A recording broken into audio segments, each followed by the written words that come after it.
안녕하세요. 주간 AI입니다. 애플이 완성형 시리 출시 연기에 대한 후속 조치로 인공지능 담당 책임자를 교체했습니다.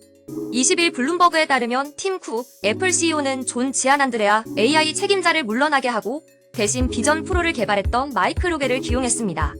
구글 검색과 AI 책임자로 대단한 명성을 쌓은 뒤 2018년 애플에 합류한 지안 안드레아는 경력 최대의 5점을 남기게 됐습니다. 동시에 혁신의 아이콘이었던 애플도 흑역사를 남기게 됐습니다.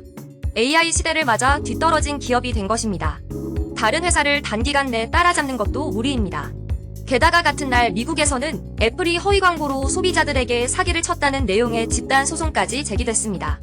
한 로펌은 애플 인텔리전스가 탑재된 아이폰과 기타 기기를 구매한 사람들을 대신해 애플을 고소했습니다.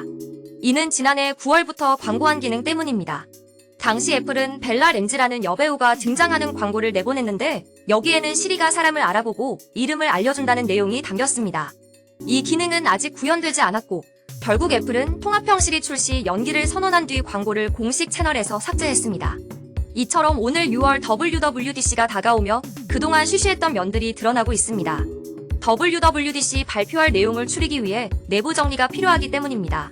이 과정에서 지난 2일에는 새로운 시리 출시가 5월 중 이뤄지지 않을 것이며 내년은 물론 2026년까지 소비자용 출시가 어려울 것이라는 보도가 나왔습니다. 이어 7일에는 애플이 시리 출시를 내년으로 연기한다고 발표했습니다. 이는 애플 개발자 홈페이지 한쪽에 슬그머니 올라온 내용이었지만 소셜 미디어 등을 통해 널리 알려지게 됐습니다. 그리고 이날 애플은 관련 광고를 삭제했습니다. 이 또한 사용자들이 발견한 내용입니다. 11일에는 WWDC에서 AI가 아닌 UI가 하이라이트가 될 것이라는 예측도 나왔습니다. 결국 15일에는 내부에서 자성의 목소리가 나왔습니다. 시리 담당 최고 책임자인 로비 워커 수석이사가 내부 회의에서 이번 출시 연기를 추하고 창피한 일이라며 사람들에게 보여줄 수 있는 상황이 아니었지만 회사는 완성되기도 전에 이를 자랑했다라고 말한 것으로 알려졌습니다. 그리고 결국 20일에는 최고 책임자가 하차했습니다. 이런 일이 벌어진 것에 대해서는 여러 말이 나오고 있습니다만 애플이 다른 곳보다 AI 기술이 처진다는 것은 부인할 수 없습니다. 그동안 정신없이 발전한 AI 기술 자체에도 원인이 있습니다.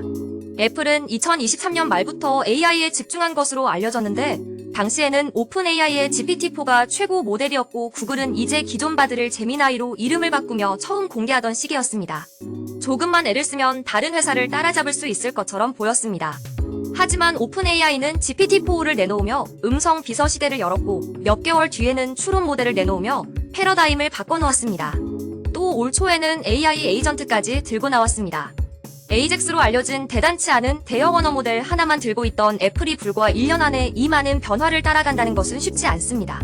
비슷한 케이스로 아마존도 2023년 말 AI 알렉사를 선보였으나 결국 정식 출시는 아직 이뤄지지 않았습니다. 물론 일부에서는 AI가 아이폰 판매에 별 영향을 미치지 않으며 오래가는 배터리와 좋은 카메라가 더 중요하다고 말합니다.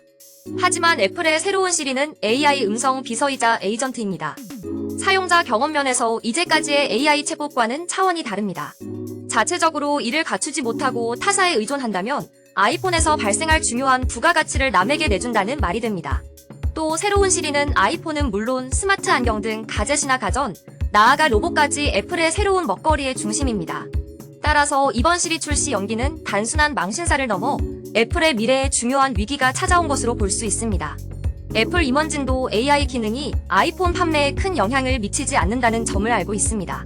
그러나 진짜 문제는 그게 아닙니다. 이어 국내외 주요 뉴스 전해드립니다. RAG 연결 없이 LLM이 직접 검색 쿼리를 생성해 그 결과를 추론 과정에 통합할 수 있도록 설계된 모델이 등장했습니다. 당연히 모델 정확도가 높아진다는 내용인데 이 방식이 앞으로 얼마나 채택될지 관심입니다.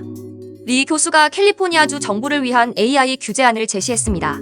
요점은 정부가 직접 나서지 말고 AI 기업과 3자 테스트를 실시하는 데 집중하라는 내용입니다. 생물이 감각을 통해 피드백을 생성하며 세상을 배우는 것과 같은 원리로 디지털 신경계를 구축. 이를 적용한 로봇 강아지가 등장했습니다.